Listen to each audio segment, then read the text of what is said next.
আয়াতে আল্লাহ রাব্বুল আলামিন তামাম মুমিন নরনারীকে সতর্ক করে বলেন, ইয়া আইয়ুহাল্লাযীনা আমানু লা তাত্তাখিযুল ইয়াহুদা ওয়ান নাসারা আউলিয়া বা'দুহুম আউলিয়াউ বা'দ। পৃথিবীর মধ্যে আল্লাহর রাসূলের জামানা থেকে আজ পর্যন্ত যত ইয়াহুদ, নাসারা, নাস্তিক, মুরতাদ, কাফের, বেঈমান, এরা প্রত্যেকের ব্যাপারে আল্লাহ তাআলা কিয়ামত পর্যন্ত সতর্ক বার্তা দিয়েছেন। কি সতর্ক বার্তা? আল্লাহ তাআলা বলেন যে যুগের পর যুগ তোমাদের সামনে ইহুদি, নাসারা, নাস্তিক, কাফের, বেঈমান এরা আসবে, এদেরকে তোমরা বন্ধু রূপে গ্রহণ করবা না।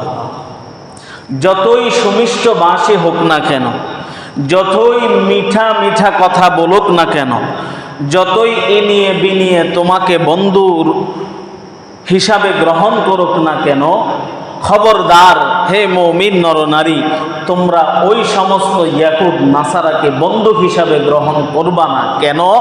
তারা তোমাদের চিরন্তর দুশমন, কিয়ামত পর্যন্ত তারা তোমাদের দুশমনই থাকবে, আপন হবে না। তারই দৃষ্টান্ত স্বরূপ আপন গোত্রের লোক রাসূলুল্লাহ সাল্লাল্লাহু আলাইহি ওয়াসাল্লামের ব্যাপারে সেম একই দৃষ্টান্ত দিয়েছেন। কি? মক্কা নগরীতে রাসূলুল্লাহ সাল্লাল্লাহু আলাইহি ওয়াসাল্লাম যখন দ্বীনের দাওয়াত দিচ্ছেন, একের পর এক চতুর্দিকে ইসলামের প্রচার সম্প্রচার হয়ে যাচ্ছে। মক্কার অলিতে গলিতে মুহাম্মদের গুণকীর্তন। আব্দুল্লাহর বেটা মুহাম্মদ একজন সত্যবাদী মানুষ, তার ব্যাপারে কেউ কটু কথা বললে সহ্য করতে পারে না। আব্দুল্লাহর বেটা মুহাম্মদ আমাদের গোত্রে জন্মগ্রহণ করে আমার বাপ দাদার ধর্মকে বিলুপ্ত করার জন্য কোথা না কোথা তার রবের দাওয়াত দিচ্ছে। সে নিজেকে নবী বলে দাবি করে। তৎকালীন সময়ের মক্কা নগরীর সবচাইতে ক্ষমতাধর ব্যক্তি যারা ছিল, আবু লাহাব, উতবা, শাইবা, ওয়ালিদ ইবনে মুগীরা, এ জাতীয় যত নেতারা ছিল, তারা চতুর্দিকে চেষ্টা করেছে মুহাম্মদের দাওয়াত থেকে বিরত করার জন্যে। কিন্তু যতই দাওয়াত থেকে বিরত করতে যায়, ততই মুহাম্মদের দাওয়াত বেড়ে যায়। সুবহানাল্লাহ। মুহাম্মদের ব্যাপারে পারস্য সম্রাট পর্যন্ত চিঠি প্রদান করেছে যে আমাদের মক্কা নগরীতে আব্দুল্লাহর ঘরে এমন একটা সন্তান জন্ম নিয়েছে, যেই সন্তানটা পাগলে পরিণত হয়ে গেছে। নিজের বাপ দাদার ধর্মকে সে বিলুপ্ত করার জন্য, নিজের বাপ দাদার ধর্মকে বাতিল ঘোষণা দিয়ে সে নাকি আসমানি কিতাব পেয়েছে নবুয়ত দাবি করে আজকে আমাদের সমাজে তামাম মক্কা নগরীতে একের পর এক তার রবের দাওয়াত দিচ্ছে।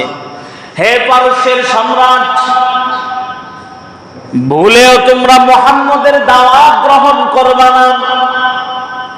এভাবে আবু জাহেল রাজ্যে রাজ্যে চিঠি প্রদান করেছেন। রাজ্যের নেতারা দেখতেছে এমন কেমন পাগল, যে পাগলের ব্যাপারে একটা রাষ্ট্রের নেতারা সতর্ক করে। এটা তো বড় মারাত্মক পাগল, পাগল দেখার দরকার আছে। পারস্যের সম্রাট তার গোয়েন্দা বাহিনী পাঠালেন মুহাম্মদকে দেখার জন্য। এ কেমন পাগল, যেই পাগলের ব্যাপারে রাষ্ট্রের বড় বড় লিডাররা পর্যন্ত চিঠি দিয়ে বলতেছে মক্কা নগরীতে আব্দুল্লাহর বেটা মুহাম্মদ পাগল হয়ে গেছে। নিজের বাপ দাদার ধর্মকে সে ছেড়ে দিয়া তার একত্ববাদের, আল্লাহর তাওহীদের দাওয়াত দিচ্ছে। সে নিজেকে নবী বলে দাবি করতেছে। লোক সকল সতর্ক থাকো, মুহাম্মদ বড় জাদুকর, মুহাম্মদ বড় মন্ত্র জানে। মুহাম্মদের আশেপাশে তোমরা খবরদার যাইবা না। এভাবে মক্কার অলিতে গলিতে সব জায়গাতে আবু জাহেল, উতবা, শাইবা, ওয়ালিদ ইবনে মুগীরা আল্লাহর রাসূলের বিরোধিতা একের পর এক করতে করতে যখন ব্যর্থ হয়ে গেল, মুহাম্মদকে কিছুতেই বন্ধ করা যায় না, মুহাম্মদের দাওয়াতি কাজও বন্ধ করা যায় না, মুহাম্মদের দিন প্রচার বন্ধ করা যায় না। তাহলে এখন কি করা? সমস্ত লিডাররা দলবদ্ধ হয়ে একটা পরামর্শ করলো যে ওমর ইবনুল খাত্তাবের কাছে যেতে হবে। ওমর হচ্ছে উগ্র মেজাজি, তারে যদি ছলাইয়া দেওয়া যায়, তার মাথায় যদি ঢুকানো যায়, তাহলে এই ওমরের দ্বারাই মুহাম্মদকে শান্ত করা যাবে না। ওয়ালিদ ইবনে মুগীরা সহ আবু জাহেল, উতবা, সাইবা রাত্রিবেলা পরামর্শ করে দিনের বেলা ওমর ইবনুল খাত্তাবের কাছে গেলেন। ও ওমর ইবনুল খাত্তাব, মক্কা নগরীতে তোমার মতো সাহসী কোন যুবক নাই, তোমার মতো মেধাবী কোন যুবক নাই। আমরা বড় আশা নিয়ে এসেছি, তুমি আমাদেরকে নৈরাশ করবা না। ওমর ইবনুল খাত্তাব বলে, এমন কি বিষয় নিয়ে আমার কাছে আসলেন যে আপনাদের বড় আশা? বলেন তো দেখি কি। ওমর ইবনুল খাত্তাবের আবু জাহেল, উতবা, সাইবা ওমর ইবনুল খাত্তাবকে বলতেছে, মক্কার অলিতে গলিতে মুহাম্মদ কি যেন তার রবের প্রচার করে, এমন মন্ত্র জানে যে মুহাম্মদ যেই তার কাছে যায় সেই তার প্রেমে পাগল হয়ে যায়, যেই মুহাম্মদকে দেখে সেই মুহাম্মদের দেওয়ানা হয়ে যায়। সুবহানাল্লাহ। মক্কার অলিতে গলিতে যত মানুষ আছে, গরিব থেকে ধনী পর্যন্ত মুহাম্মদের প্রেমে পাগল হয়ে গেছে, মুহাম্মদের আল্লাহর প্রেমে পাগল হয়ে গেছে। মুহাম্মদ কি যেন একটা পাঠ করে, সে বলতেছে এটা আল্লাহর নাজিলকৃত কোরআন। এমন কবিতা আবৃত্তি করে যে কবিতা শোনার পরে মানুষ মুহাম্মদের প্রেমে পড়ে যায়। সুবহানাল্লাহ। ওমর ইবনুল খাত্তাব বলে, এবার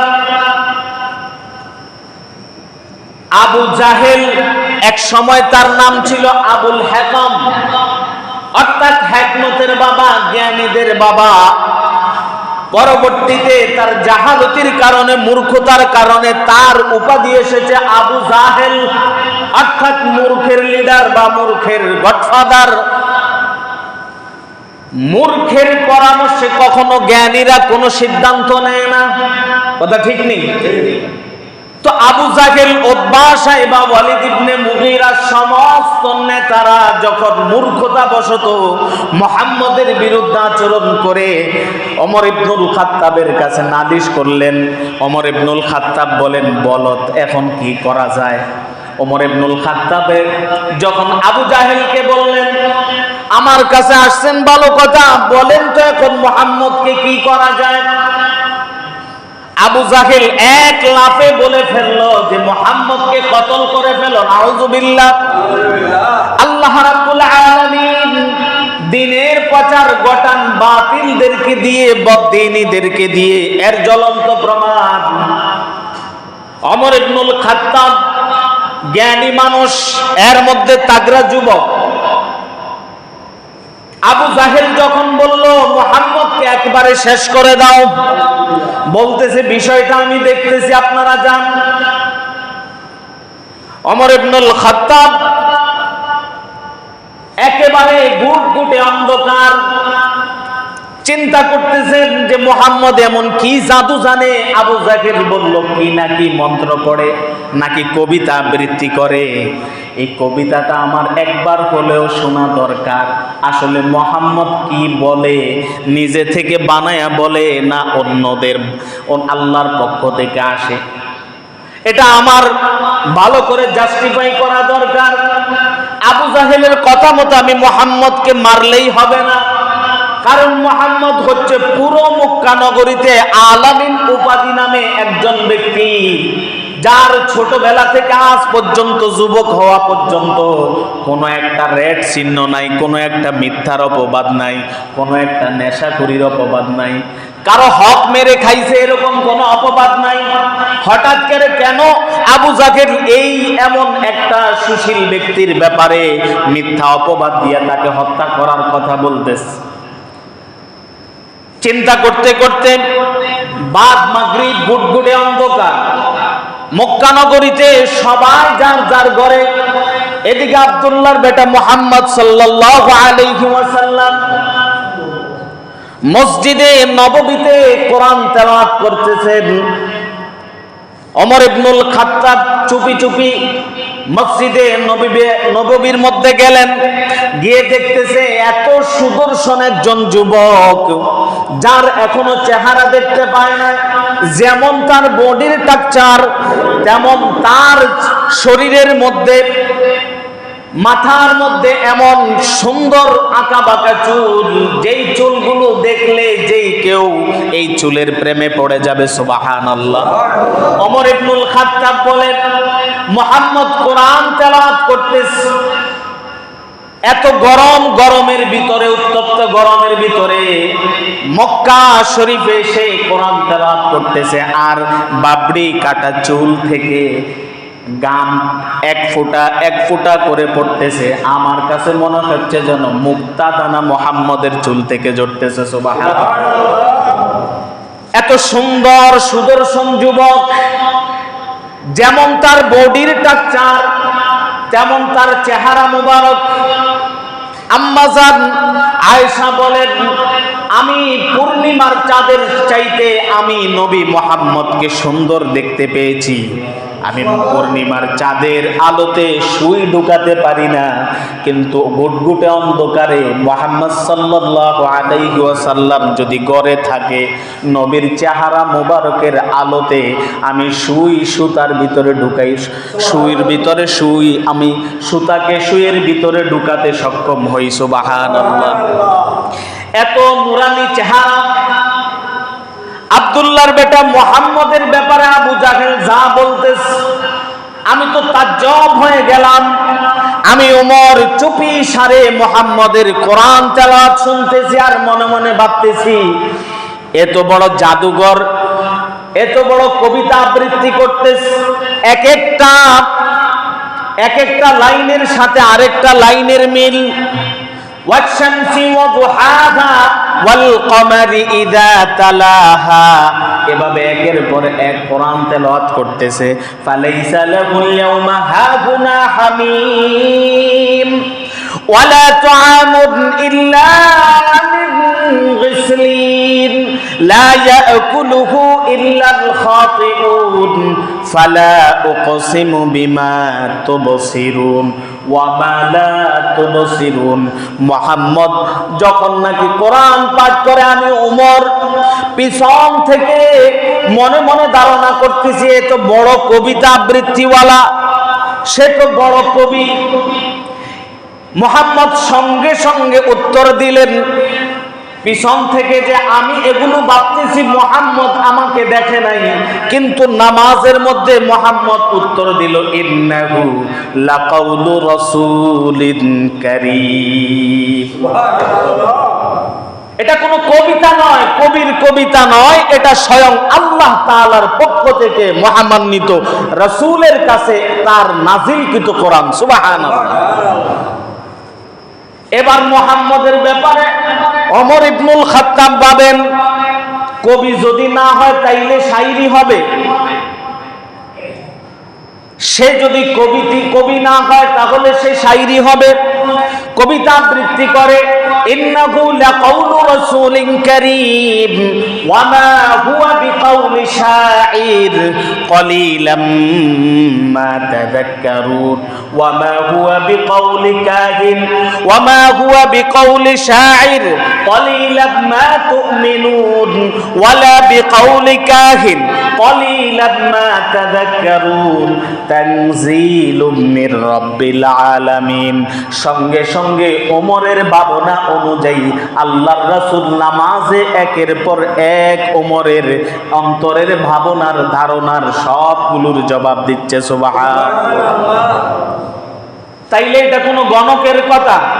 আল্লাহর রাসূল আয়াত তেলাওয়াত করলেন, ওমর যখন ভাবতে লাগলেন হয় মুহাম্মদ কবি, আল্লাহর রাসূল জবাব দিলেন না, ওয়া মা হুয়া বিকাউলি শাইর কলিলাম মা তুমিনুন।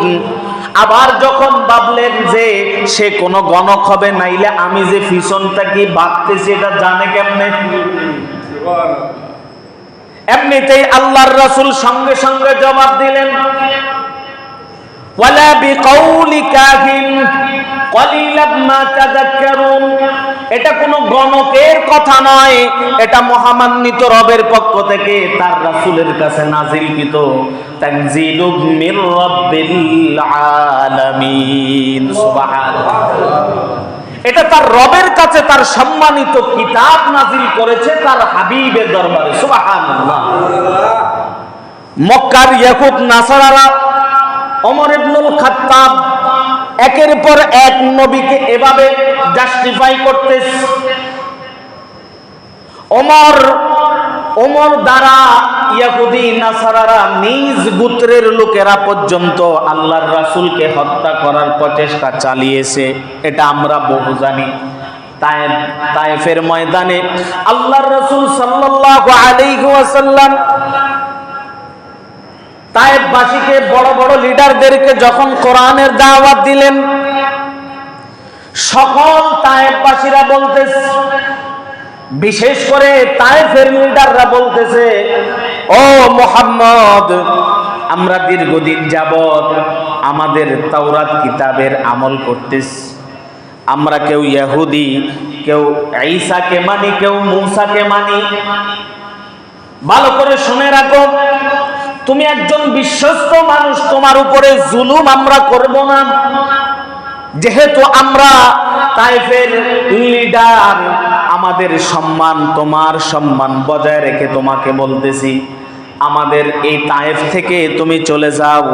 এদিকে আল্লাহর রাসূলকে বিতাড়িত করে দিয়া তায়েফবাসীর মধ্যে যত যুবক ছিল ছোট বড় প্রত্যেককেই এই নেতাগুলো বলে দিল, ওই যে আব্দুল্লাহর বেটা মুহাম্মদ মক্কা থেকে আসছে, এটা হচ্ছে একটা পাগল, তোমরা দূর দূর কইরা আব্দুল্লাহর বেটা মুহাম্মদকে বিতাড়িত করে দাও তায়েফের ময়দান থেকে। নাউযুবিল্লাহ। আল্লাহ রাব্বুল আলামিন সবগুলো সচক্ষে দেখতেছেন কি দেখতেছেন না? একের পর এক তায়েফবাসী আল্লাহর রাসূলকে অত্যাচার করতে করতে করতে করতে তায়েফের যুবকরা আল্লাহর রাসূলকে গামছা দিয়ে টানছে পর্যন্ত। নাউযুবিল্লাহ। আল্লাহর রাসূলকে একটা যুবক বড় পাথর পায়ের গোড়ালির মধ্যে মেরে দিলেন। আল্লাহর রাসূল আল্লাহর দিকে তাকায়া, আকাশের দিকে তাকায়া বসে গেলেন। বসে যায়েদ বিন হারেস ওনার সঙ্গে ছিলেন। আল্লাহর রাসূল বলতেছেন, ও যায়েদ, আমি আর হাঁটতে পারতেছি না, কে যেন আমার পায়ের মধ্যে একটা পাথর মেরে দিস। রাসূলুল্লাহ সাল্লাল্লাহু আলাইহি ওয়াসাল্লামের পালক পুত্র যায়েদ বিন হারেস আল্লাহর রাসূলকে কাঁধে নিয়ে একটা গাছের কাছে বসায়া দিলেন। এদিকে আল্লাহ তাআলা সব কিছু দেখতেছেন। জিবরাইলকে বলতেছেন, ও আমার জিবরাইল ফেরেশতা, তুমি কি সবগুলো দেখতেছো? এখনো কেন বসে আছো? যাও যাও, আমার হাবিবকে তুমি সাহায্য করো। সুবহানাল্লাহ। আল্লাহর রাসূল সাল্লাল্লাহু আলাইহি ওয়াসাল্লাম আল্লাহর পক্ষ থেকে সাহায্য পেলেন। এই যে দুইটা ঘটনা, একটা হচ্ছে ইহুদিরা চক্রান্ত করেছে ওমরের মাধ্যমে আল্লাহর রাসূলকে হত্যা করার জন্য, কিন্তু আল্লাহর রাসূলকে ওমর হত্যা করে নাই। আরেকটা হচ্ছে তায়েফের ময়দানে ইয়াহুদ নাসারাদেরকে আল্লাহর বান্দা দাওয়াত দিতে গেলেন, আল্লাহর হাবিব দাওয়াত দিতে গেলেন। কোরআনের দাওয়াত দেওয়ার পরে তায়েফবাসীরা কোরআন গ্রহণ না করে আল্লাহর রাসূলকে না চিনে দূর দূর করে তাড়ায়া দিয়া আল্লাহর রাসূলকে রক্তাক্ত করে ফেলে দিয়েছেন।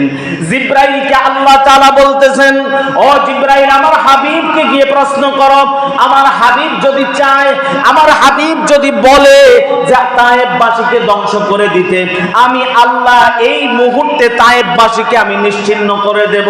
জিবরাইল আল্লাহর পক্ষ থেকে এসে হাবিবকে বলেন, ইয়া রাসূলুল্লাহ, ইয়া হাবিবাল্লাহ, আল্লাহ আপনার কান্না সহ্য করতে পারে না, আল্লাহ আপনার রক্ত দেখতে চায় না, আল্লাহ আপনার কষ্ট সহ্য করতে পারতেছে না। না, আপনি শুধু অনুমতি দেন আমি জিব্রাইলেই তায়েববাসীকে ধ্বংস করে দেই।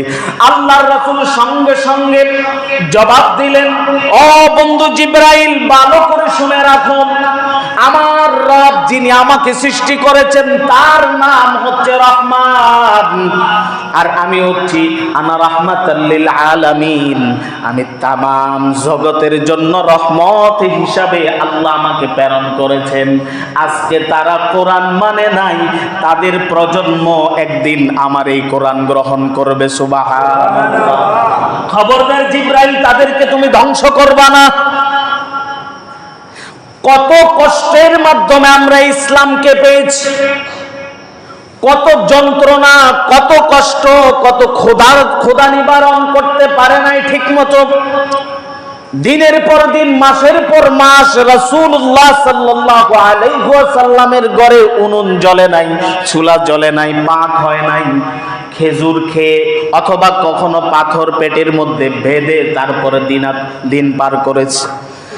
আর আমরা মুসলমান আজকে ইসলামটাকে এত সহজভাবে পাওয়ার পরে, আল্লাহর রাসূলের এই কষ্টের ইতিহাসগুলো আমাদের চোখের সামনে আসার পরে, এরপরেও আমরা রাসূলের প্রতি দরদ দেখাই না, রাসূলের সুন্নাহগুলো আমরা অনুসরণ করি না। আল্লাহ তাআলা সাথে সাথে কোরআন নাজিল করে দেন, হাবিবের মাধ্যমে আমাকে আপনাকে তামাম উম্মতে মুহাম্মাদীকে বলে দেন, ইয়া আইয়ুহাল্লাযীনা আমানু লা তাত্তাখিযুল ইয়াহুদা ওয়ান নাসারা আউলিয়া বা'দুহুম আউলিয়া বা'দ। হে রাসূল, আপনি তামাম উম্মতে মুহাম্মাদীকে বলে দেন, হে ঈমানদারগণ, তোমরা কখনো ইহুদ নাসারাদেরকে বন্ধু হিসাবে গ্রহণ করবা না। কেন জানোনি? তারা হচ্ছে তোমাদের চিরন্তর দুশমন। আমার হাবিবকে তারা রক্তাক্ত করেছে, আমার পয়গম্বরদেরকে তারা জ্বালাতন করেছে। নূহ নবী দীর্ঘ 900 বছর দ্বীনের দাওয়াত দেওয়ার পরেও এই জালেম সম্প্রদায় আল্লাহর দ্বীনকে গ্রহণ করে নাই। মুসা পয়গম্বর আল্লাহর দ্বীনের তাওহীদের দাওয়াত দেওয়ার পরেও ফেরাউন সম্প্রদায় আল্লাহর দ্বীন গ্রহণ করে নাই, মুসাকে রক্তাক্ত করেছে, মুসাকে নীল নদ পর্যন্ত পাড়ি দিয়েছে। এভাবে নবী ইব্রাহিমের বেলায়ও দেখা গেছে আল্লাহর দ্বীনকে তৎকালীন সময়ের নেতা গ্রহণ করে নাই। নমরুদ ইব্রাহিমের দাওয়াত গ্রহণ করে নাই। ঠিক তারই সিলসিলায় দ্বীনের দাওয়াত নিয়ে আপনার আমার কলিজার টুকরা হাবিব, আকা নামদার, তাজদার মদিনা, সরদার দু আলম নবী মুহাম্মদুর রাসূলুল্লাহ সাল্লাল্লাহু আলাইহি ওয়াসাল্লাম, যিনি আপনার আমার শাফায়াতের কান্ডারি, আল্লাহর রাসূল সাল্লাল্লাহু আলাইহি সাল্লাম কিয়ামতের কঠিন মুহূর্তে তামাম নবীগণ, সমস্ত বান্দারা শুধু বলবে রব্বি নাফসি রব্বি নাফসি। একমাত্র কেবলমাত্র শুধুমাত্র আপনার আমার হাবিব সরদার দু আলম হাসান হোসাইনের জন্য কান্না করবে না, মা ফাতেমার জন্য কান্না করবে না। দ্বীনের ব্যাপারে এত সাহায্য করেছেন খাদিজাতুল কুবরা রাদিয়াল্লাহু তাআলা, এই খাদিজার ব্যাপারেও তুমি আল্লাহর কাছে তখন কান্না করবে না, শুধুমাত্র সিজদায় পড়ে আরশ আল্লাহর নিচে, আরশ আজিমের নিচে বলবে রব্বি নাফসি উম্মতি রব্বি হাবলি উম্মতি রব্বি হাবলি উম্মতি। আল্লাহ, আমার গুনাহগার উম্মতকে আপনি মুক্তি করে দেন। মুসলমান ইমানদার, আল্লাহ রাব্বুল আলামিন যুগে যুগে নবী রাসূলের মাধ্যমে আমাদেরকে সতর্ক করেছেন। আমাদের ব্যাপারে আল্লাহ তাআলা সর্বোত্তম জানেন এবং আমাদের অতীত বর্তমান সব কিছু আল্লাহ তাআলা জানেন, এটা আমরা বিশ্বাস করি। এজন্য আল্লাহ তাআলা আমাদেরকে আগাম বার্তা দিয়া জানায় দেন 1400 বছর আগে, ইয়াহুদ নাসারাদেরকে আমরা যেন বন্ধু না বানাই।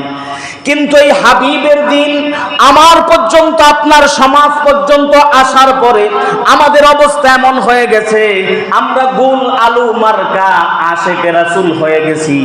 আমরা মূর্তি পূজাতে গিয়াও সনাম সনাম করি, আবার দেবদেবীর পূজাতে গিয়াও সনাম সনাম করি। আমরা এখানে দুর্গা পূজাতে গিয়াও শুভেচ্ছা দেই, আবার আমরা ওয়াজ মাহফিলে গিয়েও সভাপতির চেয়ার দখল করি। এই যে গোলালু মার্কা মুসলমান, এদের ব্যাপারে আল্লাহ তাআলা বলেন, ইদা জাআকাল মুনাফিকুনা ক্বালু নাশহাদু ইন্নাকা লারাসূলুল্লাহ ওয়াল্লাহু ইয়াশহাদু ইন্নাল মুনাফিকিনা লাকাযিবুন। আল্লাহ তাআলা বলেন, আল্লাহর রাসূলের কাছে আসে, মসজিদে আসে, আসার পরে এরা নিজেদেরকে প্রকৃত মুমিন হিসাবে সমাজের মানুষের কাছে পরিচয় দেয়, নিজ পরিবার পরিজনের কাছে পরিচয় দেয়, আমি মুসলমান, আমি জুমার নামাজ আদায় করি। কিন্তু দেখা যায় হিন্দু, ইয়াহুদ, নাসারা অথবা অন্য ধর্মাবলম্বী লোকদের উৎসবে গিয়া নিজের বহিঃপ্রকাশ ঘটায় আর বলতেছে যে তোমরা যা করতেছো এটা সঠিক করতেছো। শুভেচ্ছা মানে কি? অন্তরের অন্তরস্থল থেকে আমি ওসমানপুর বাসীকে শুভেচ্ছা দিলাম, তার মানে কি দাঁড়ালো? ওসমানপুর বাসী যেটা আমার সাথে করতেছে অথবা তারা যেভাবে চলতেছে, এই ওসমানপুর বাসীর এই চলাটা আমার কাছে পছন্দ হয়েছে, যেভাবে চলতেছে এইভাবেই চলেন, শুভকামনা। তার মানে কি? আমি সমর্থন দিলাম, তাদেরকে সমর্থন দিলাম। ঠিক তেমনি ভাবে আপনি দুর্গা পূজাতে গেলেন গোলালুর মতো। গোলালু কেন বললাম? গোলালু দেখবেন শুটকির মধ্যেও যায়, গোশতের মধ্যেও যায়, বেগুন তরকারিতেও যায়, যত জাতের জগা খিচুড়ি তরকারি আছে গোলালু মিক্স করা যায় কি যায় না?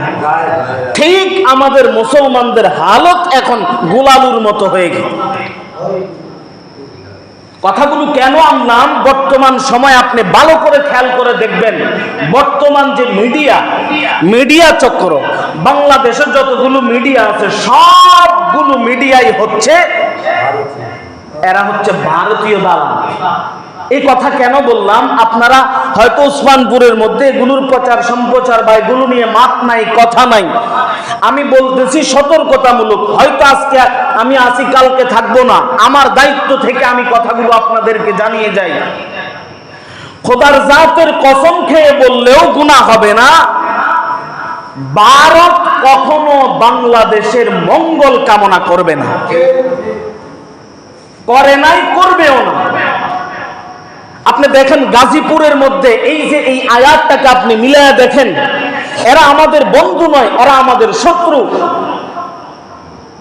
তারা মুসলমান মেয়েদেরকে কলেজ পড়ুয়া, ভার্সিটিতে পড়ুয়া, স্কুল পড়ুয়া মেয়েদেরকে, হিন্দুদের মধ্যে দুইটা শ্রেণী আছে, একটা হইছে সনাতনী হিন্দু আর একটা হইছে ইসকন হিন্দু।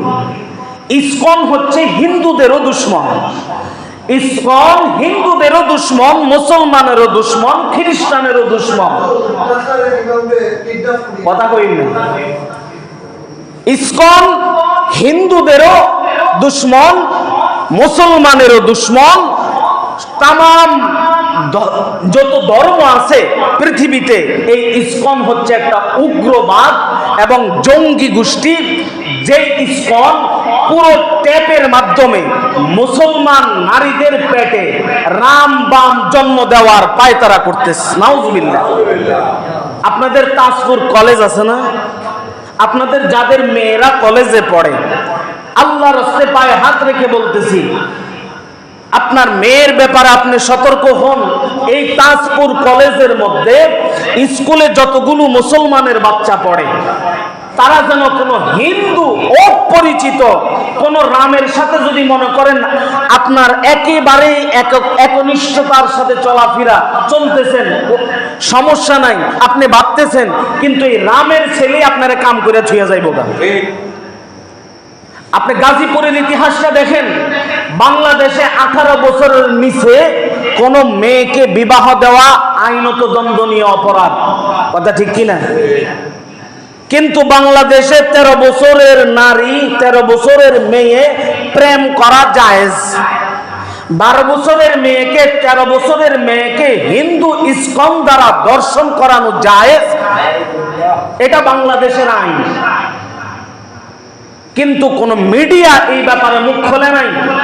3 দিন যাবত আপনি ওসমানপুরের কোন অভিভাবক যদি সুস্থ মস্তিষ্কের অভিভাবক থাকেন, আপনার বিবেকে কথাটা দিচ্ছি, ধরে নেন আয়েশামণি, গাজীপুরের আয়েশামণি, এই আয়েশামণি আপনার কলিজার টুকরা মেয়ে। এই মেয়েটাকে 3 দিন পর্যন্ত আপনার চোখের আড়ালে ইসকন হিন্দু উগ্র পন্থীগুলো তারা পালাক্রমে দর্শন করে 3 দিন পরে আপনি ওই মেয়ের খোঁজ পেলেন, আপনার কাছে কান্নাকাটি করে করে বলতেছে, আব্বু আমার সাথে এই এই অন্যায় হয়েছে, আপনি বাবা হিসাবে জমিনে থাকবেন না মরে যাবেন। বুঝাইতে পারি নাই? হিন্দুদের ট্যাপ থেকে আমাদের সতর্ক থাকতে হবে। কোন মিডিয়া এই ব্যাপারে মুখ খুলতেছে না। যমুনা টিভি বলেন, সময় টিভি বলেন, চ্যানেল আই বলেন, 24 বলেন, যতগুলো মিডিয়া আছে, গাজীপুরে একজন ইমাম গত কয়েকদিন আগে গুম হয়ে গেছে। ইসকনের ব্যাপারে উনি কথা বলার কারণে উনাকে সিটির মাধ্যমে আকৃতি দিয়া হুমকি পর্যন্ত একের পর এক দিছে। কেন? ইসকনের বিরুদ্ধে কেন কথা বলল? উনাকে গুম করা হয়েছে পঞ্চগড়ে বর্ডারের কাছে, উলঙ্গ অবস্থায়, শিকড় বাঁধা অবস্থায় উনাকে ওই জায়গাতে পাইছে, ওই জায়গাতে উনাকে পাইছে। এবার আপনি চিন্তা করেন, বাংলাদেশের সংখ্যালঘু কি মুসলমান না হিন্দুরা? আওয়াজ দিয়ে বলেন, হিন্দু না মুসলমান? সংখ্যালঘু দেখা গেছে তারা বলতেছে ভারত আজকে যদি ঠিক এরকম একটা 13 বছরের কোন হিন্দু মেয়েকে, ইসকনের মেয়েকে আজকে কোন মুসলমান যুবক 3 দিন এই ধরনের অপকর্ম করত, পুরো হলুদ মিডিয়া তোলপাড় হয়ে যেত। কিন্তু আজকে দেখা যায় মুসলমানের বাচ্চা মাদ্রাসায় পড়ে, মহিলা মাদ্রাসায় 13 বছরের একটা বাচ্চা পড়ে, ওই বাচ্চাটাকে লাভ ট্যাগ দিয়া, অর্থাৎ লাভের ফান্দে ফালাইয়া তারে 3 দিন পর্যন্ত পালাক্রমে দর্শন করছে। মিডিয়া এগুলো প্রচার করে না, করবেও না, কারণ মিডিয়া কুলু প্লেটে বসে আছে।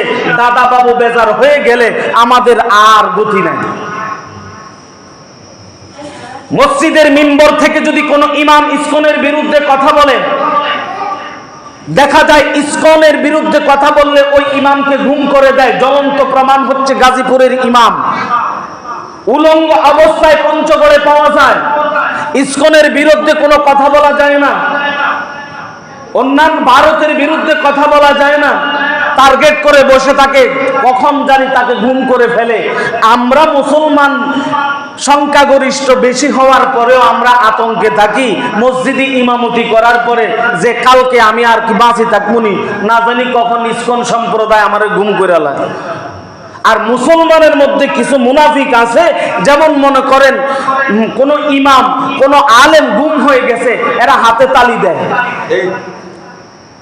যে উনি এমন কথা বলে কেন। বাপ আল্লাহ তাআলা কোরআনে বলতেছে, এরা হচ্ছে আমাদের প্রকাশ্য দুশমন, এরা আমাদের চিরন্তর দুশমন। ইসকন বলেন, ইহুদি বলেন, নাসারা বলেন, এরা আমাদের আপন নয়, এরা আমাদের আপন হবেও না।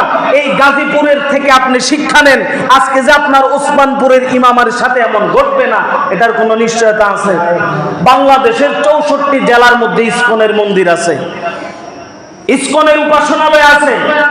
মৌলভীবাজারের মধ্যে বড়লেখাতে একটা ঘটনা ঘটছে, কমলগঞ্জে একটা ঘটনা ঘটছে।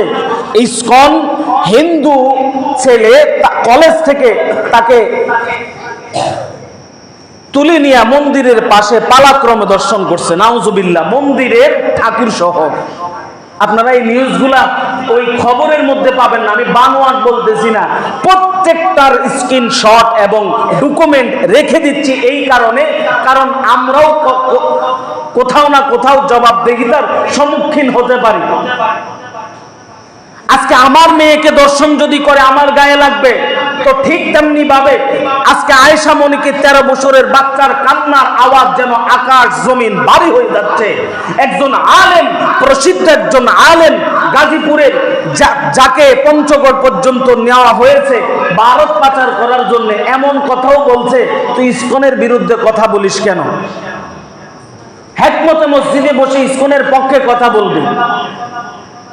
ইসকনদের পুরো ইসকন সম্প্রদায় হিন্দুদেরকেও ধ্বংস করার জন্য শুরু করছে, তাদের মন্দির দখল করা। আর মুসলমান, তাদের একটা জিহাদ হচ্ছে লাভ জিহাদ। এরা লাভ জিহাদের মাধ্যমে মুসলমানের মেয়েদেরকে ছলে বলে কৌশলে তাদের আয়ত্তে নিয়ে প্রেমের ফান্দে ফেলে এদের পেটের মধ্যে রামবাম ঢুকিয়ে দিয়ে সম্পদ। আপনার মেয়েকে আপনি সতর্ক করেন। আমার এই মাইকের আওয়াজ যদি ওসমানপুরের কোন কলেজ পড়ুয়া ছাত্রী অথবা মা বাবার কানে যায়, আপনাকে আমি বলতেছি আপনার মেয়ের ব্যাপারে সতর্ক থাকেন, যেন আপনার মেয়েকে কোন রামবাম কোন ধরনের কুমন্ত্রণা দিয়া ষড়যন্ত্র করে তাকে যেন প্রেমের ফান্দে না ফেলায়। শুধু এটা না, কালো জাদু করে, টোটকা বুঝেন? কালো জাদু করে তার মার নাম, তার বাবার নামের মাধ্যমে বেদ গীতা এগুলো থেকে তারা কালো জাদু করে একটা মেয়েকে তাদের আয়ত্তে নিয়ে নেয়। এখন মেয়েকে যদি বলে দাঁড়ায় থাকবে, বসে থাকবে। নাউজুবিল্লাহ। আমরা মুসলমানরা বলি কি, এই যে কথাগুলো আমি বলতেছি, অনেকে মনে করবে যে এটা মসজিদে থেকে বলার দরকার নাই।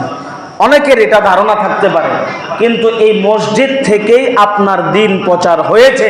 হক এবং বাতিলকে তফাৎ করা হয়েছে মসজিদ থেকেই। আজকে আমরা মসজিদ থেকে হক বাতিলকে আমরা ডিফারেন্স না করার কারণে আমরা জগা খিচুড়ি খাইয়া গোলালুর মতো মুসলমান হইছি। আমার ঘরে হিন্দু ছেলে ঢুকবে কি করে, আমার মেয়েকে হিন্দু ছেলে পটাবে কি করে, আমার মেয়েকে কিভাবে সে দর্শন করবে, এই ব্যাপারে আমরা কেউ কোনো সতর্ক বার্তা দেই না, সতর্কও থাকি না। আজকে পুরো গাজীপুর গরম, পুরো ঢাকা শহর গরম।